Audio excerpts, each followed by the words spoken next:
Streaming soạn thảo này như thế nào? Xin mời. Okay, good morning, doctors. My name is Dr. Shimizu from Tokyo, Japan. So it's not working. Okay, so I will talk about the artificial intelligence, the AI of the ophthalmology. Would someone know? Because it's not okay. So before exposing the slide, I would like to introduce myself to you. I'm the Japanese ophthalmologist. I'm specialized in dry eye and AI in the ophthalmology.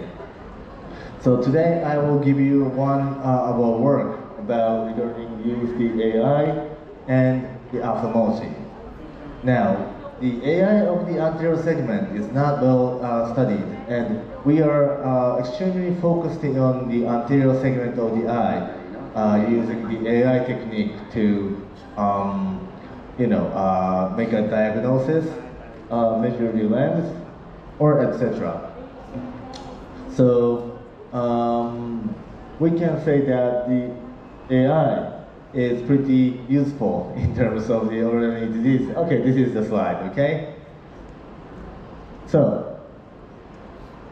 this is the one easy format of the one study. So we used a single type of the slit lamp microscope called a smart eye camera, and using the process of machine learning. And then we annotated all the images according to the diagnosis of the ophthalmologist, of course, and then created the cataract diagnostic AI. Now, as I said before, the AI in the ophthalmology is now well studied, especially in the posterior segment of the eye. For example, diabetic retinopathies, age-related macular degenerations.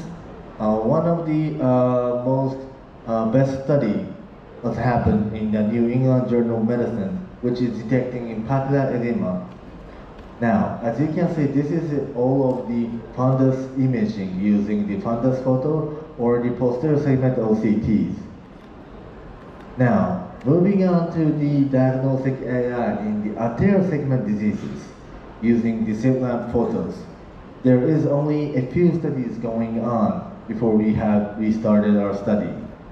One big study held in China is that they used about 40,000 slit lamp images and achieved accuracy of 88.8%.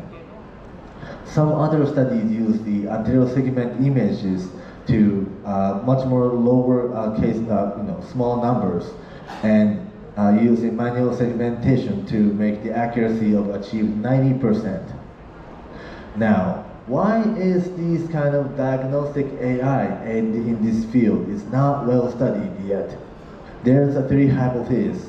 One is there is of course various illumination method which we do when we do our study. So, for example, when we make a diagnosis, we use the slit beam. We change the angle, we change depth. And when we take the anterior segment photo, I believe you are using the different instrument to take the different resolution, different size and different format of the images. And of course, those devices are more expensive. So this is the idea. To achieve that hypothesis, we use this type of slit lamp microscope. We use a smart eye camera. This is a portable slit lamp which we can take the exact same images, same quality of the photo using the smartphone light source and camera function. And as this is the the software of the application, we can store all of the data.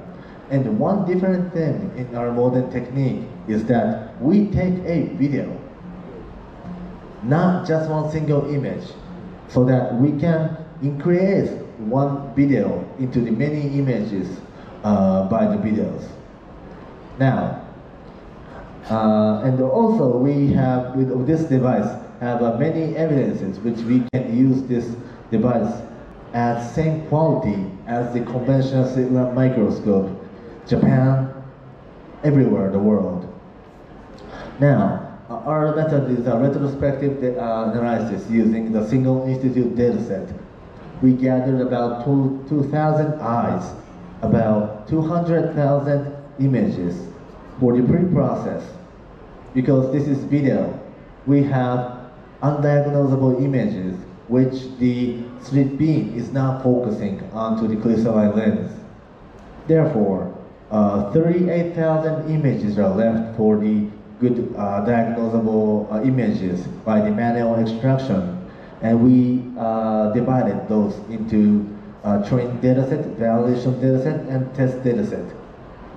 Now, after that, all of the images are annotated by the certified ophthalmologist, Japanese ophthalmologist, according to the criteria called WHO grading. Now, we only annotated nuclear cataract because it is the most easiest thing. And the data set is containing the non-diabetic eyes and dilated eye both. And they annotated 0 as no cataract, 1 as mild cataract, 2 as moderate cataract, and 3 as a severe cataract. Okay, this is the most important part of this my presentation. As you can see, the accuracy of the data set is 94.2%, quite high.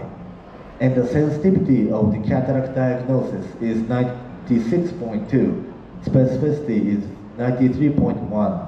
And the area under the curve using specificity and sensitivity and 1 minus specificity is 93.4, which is quite high performance according to the annotated diagnosis of the Japanese ophthalmologist. So the reason, the performance of each grading, so that the accuracy that I showed in the slide, this slide, is the diagnosis of the cataract. Now, this is the performance of each grading. So, and you see 0, no cataract is 96.7, 1 mild is 92.8, 2, 92.3, and 3, 94.9.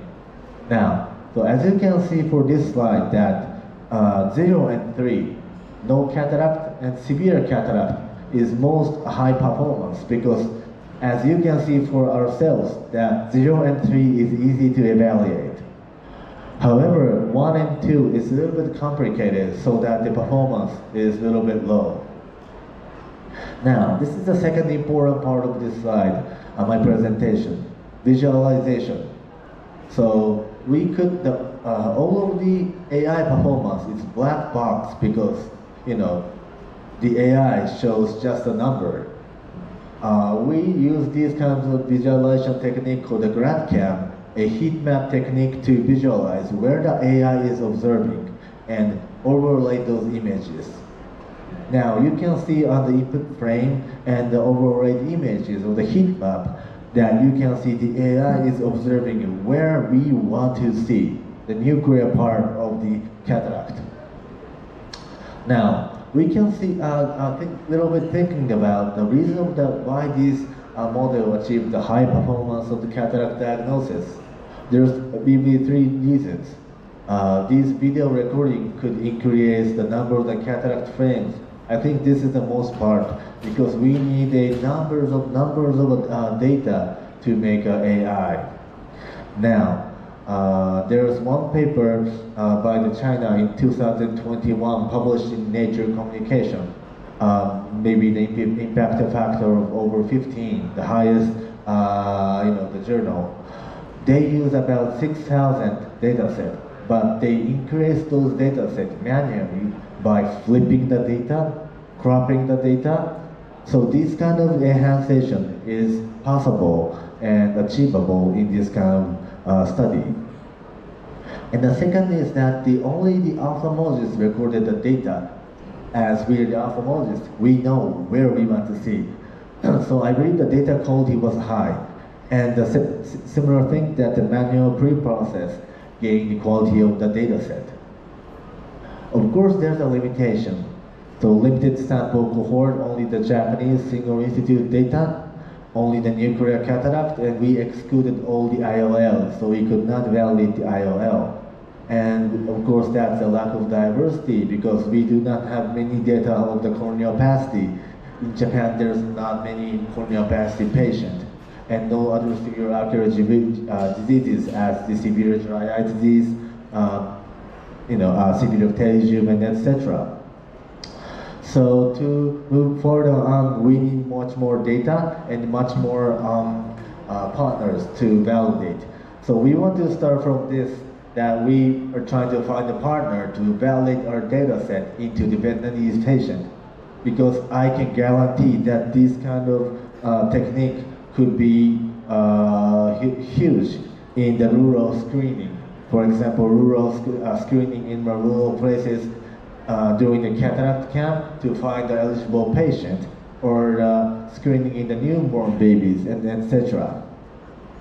So we are trying to find a partners in Vietnam. This device is already registered as a medical device, so we can use it. We are looking for our future collaboration. Thank you so much. That's it for my presentation.